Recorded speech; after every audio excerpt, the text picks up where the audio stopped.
Peace be upon you. So the expression let go and let God means to submit and trust in God wholeheartedly.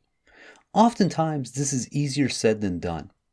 But the better we get at doing this, the easier and more enjoyable our lives become. Take the example of Moses, who when was first asked to go to Pharaoh, he was reluctant. It reads in Surah 26, verse 12 through 14, he said, "My Lord, I fear lest they disbelieve me. I may lose my temper. My tongue gets tied. Send for my brother Aaron. Also they consider me a fugitive. I fear lest they kill me." So we can see this reluctancy, this apprehension from Moses, as if he's insecure in what God equipped him with of being able to carry out this task. But later on, as his trust in God grew, and Pharaoh and his troops were pursuing him, we read in 26:60, it says they pursued him towards the east. When both parties saw each other, Moses' people said, "We will be caught." Moses said, "No way! My Lord is with me. He will guide me." We then inspired Moses, "Strike the sea with your staff," whereupon it parted. Each part was like a great hill. So at the onset, Moses was reluctant. He was insecure. He doubted himself. He doubted the fact that God bestowed him everything he needed in order to be successful. But by the end of this phase with Pharaoh, you see that Moses' confidence, not only in himself, but in God being able to support him, was unwavering, to the point where his people were absolutely certain they were going to be caught, that he said, "No way."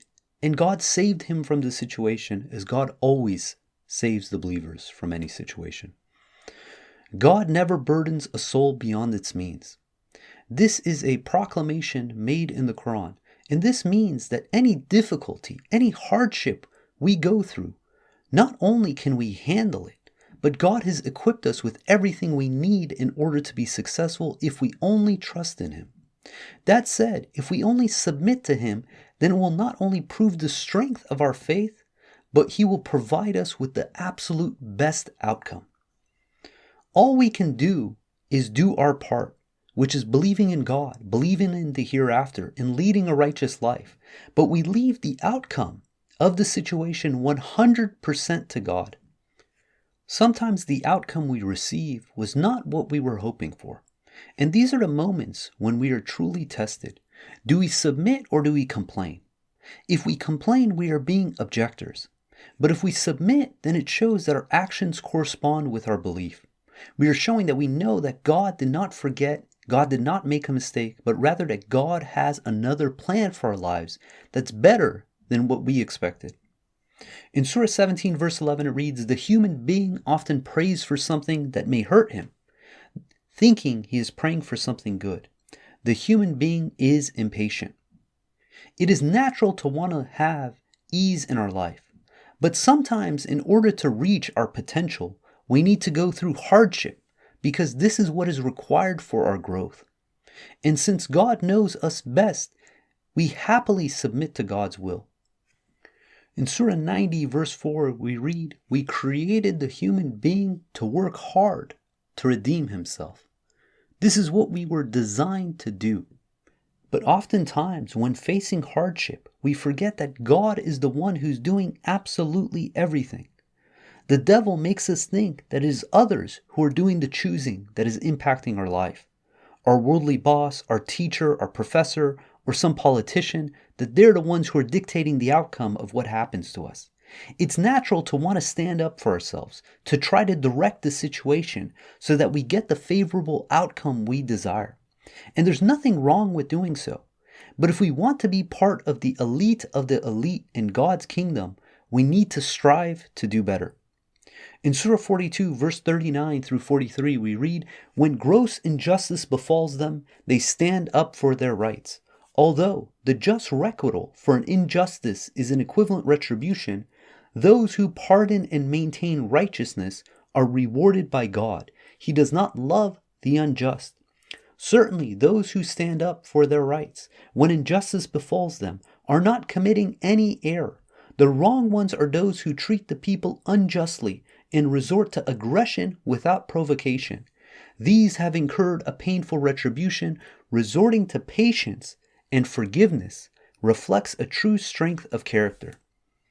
In these verses, God is explaining to us that it's fine to stand up for our rights. We have every justification to do so. But those who leave the matter to God, let go and let God, and resort to patience, that God promotes those individuals. And it's a true strength of character that is only achievable through God. A prime example of this lesson in action is seen through the history of Joseph. Joseph had many major events that dramatically altered the trajectory of his life from a youth to an adult. With each event, we can see Joseph's migration towards absolute submission to God, and from these lessons, hopefully we can learn and apply to our own lives. When Joseph's brothers schemed against him because they were jealous of the attention Joseph was getting from their father, when they begged their father to allow Joseph to go out with them, that despite Jacob knowing that they were plotting against Joseph, he submitted to God. And he didn't fight it. He knew that if this was the outcome that was meant to be, he accepts it wholeheartedly. And he allowed Joseph to go with his brothers because he knew there was nothing he could do to alter the plan of God. And we saw that Joseph had no say in this matter. The brothers of Joseph schemed against him, and they unanimously decided to throw him into the abyss of the well. It reads in 12:15, says, when they went away with him and unanimously decided to throw him into the abyss of the well, we inspired him.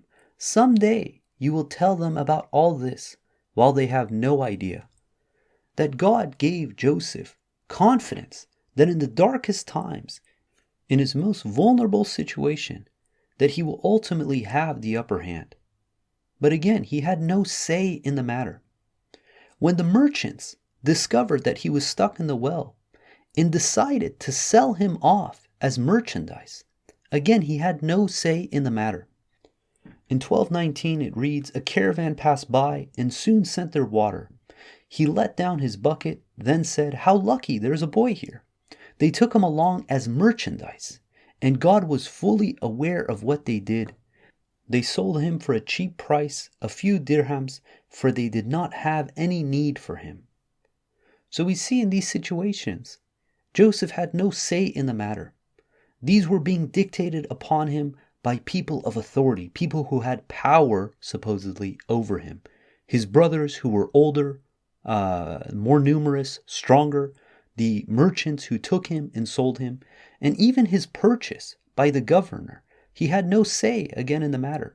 In 12:21 it says, the one who bought him in Egypt said to his wife, take good care of him. Maybe he can help us, or maybe we can adopt him. We thus established Joseph on earth. We taught him the interpretation of dreams. God's command is always done, but most people do not know. Everything that's happening thus far to Joseph is happening to him. It doesn't look like he has any say in these outcomes. The first time we see Joseph speak out against the injustices that are happening to him is when the governor's wife attempted to seduce him. In Surah 12, verse 25, it reads, the two of them raced towards the door, and in the process, she tore his garment from the back. They found her husband at the door. She said, what should be the punishment for one who wanted to molest your wife, except imprisonment or a painful punishment? He, Joseph, said, she is the one who tried to seduce me. And this is the first time we hear Joseph defending himself, standing up for himself, telling the governor that he's the one who's innocent and his wife was the one at fault. Now what's interesting is, in order to resolve this matter, they resorted to a witness from the family. And it continues in 12:26, a witness from her family suggested, if his garment is torn from the front, then she is telling the truth and he is a liar. And if his garment is torn from the back, then she lied and he is telling the truth. Now I can come up with a million reasons to why using this logic can lead to the wrong verdict. But the fact that this is the logic that they instituted, and it just happened that it ended up becoming favorable to Joseph. We read, when her husband saw that his garment was torn from the back, he said, this is a woman's scheme. Indeed, your scheming is formidable. Joseph, disregard this incident. As for you, my wife, you should seek forgiveness for your sin. You have committed an error. It just happened that this decision to dictate the verdict based on if the shirt was torn on the front or back led in the favor of Joseph. But the lesson here is that don't put too much weight on that, because again, there's a million reasons to why this verdict could have went against the truth. But it just happened that it did correspond with the truth, and Joseph was vindicated from this incident. But again, God is the one who's dictating the outcomes. It was not this witness. It was not this logic. God is the one who's controlling everything. And this is the takeaway from it. That irrespective if the verdict falls into our favor or not, it's always in accordance with God's law. That He has a good reason for it. Take, for instance, the unanimous decision of Joseph's brothers to throw him into the abyss of the well. If they weren't doing this out of spite and resentment towards Joseph, they would have been doing the same thing out of love.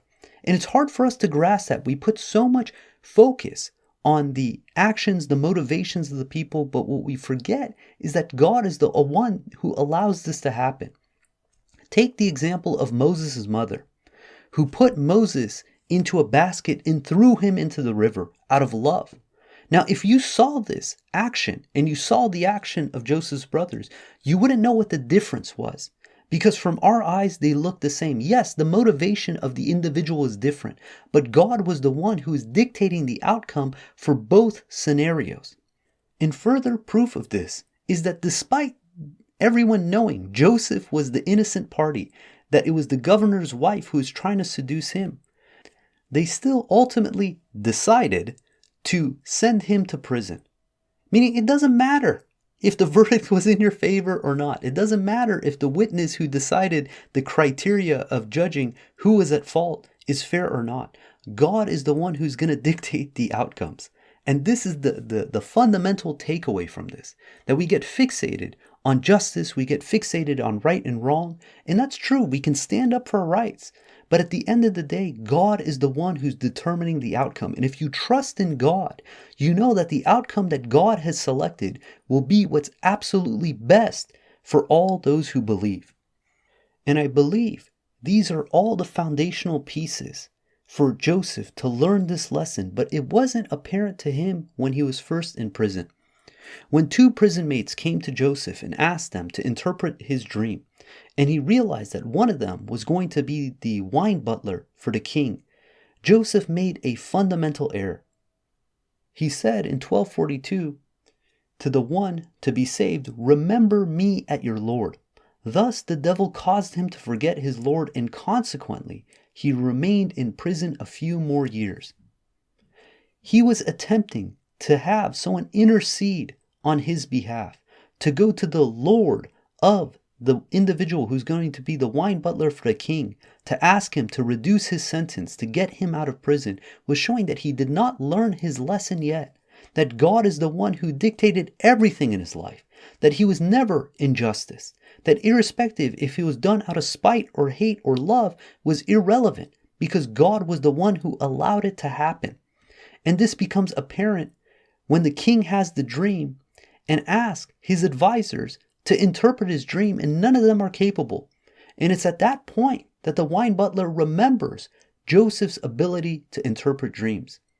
And when he asked to go and visit with Joseph to learn about the interpretation of the dream, you would think that Joseph would be imploring, please get me out of prison. Look how useful I am. I can interpret these dreams. No.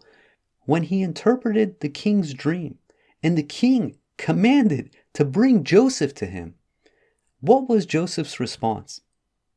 Joseph's response to the king's messenger who went to go and get Joseph was that Joseph told him in Surah 12 verse 50, it says, go back to your Lord and ask him to investigate the women who cut their hands. My Lord is fully aware of their schemes. Now put yourself into Joseph's situation. He has been stuck in prison for years. And here the king, who has all sovereignty of this supposed land, is asking to take him out. Rather than simply complying, he's saying, go investigate those women who made that accusation against me. That is showing that his trust is in God, Lord of the universe. He knows this king is completely incapable of deciding to take him out of prison or send him to prison, that all matters are controlled by God alone. And you see this transformation in Joseph. And I believe it's at this point that it becomes obvious that Joseph, he no longer has resentment. He no longer has this aspect of he's been injustice or wronged, that he knows that God is the one who allowed all these events to happen in his life. And it was all meant for one thing. Because when they confirm that Joseph was the one who was innocent, that it was the governor's wife who schemed against him, when he finally goes to meet with the king, what does he ask the king for? He said, "Make me the treasurer, for I am experienced in this area and knowledgeable." Consider how audacious of a request this is. Prior to this engagement, he was a prison mate. He was in prison for years. And then prior to that, he was a slave.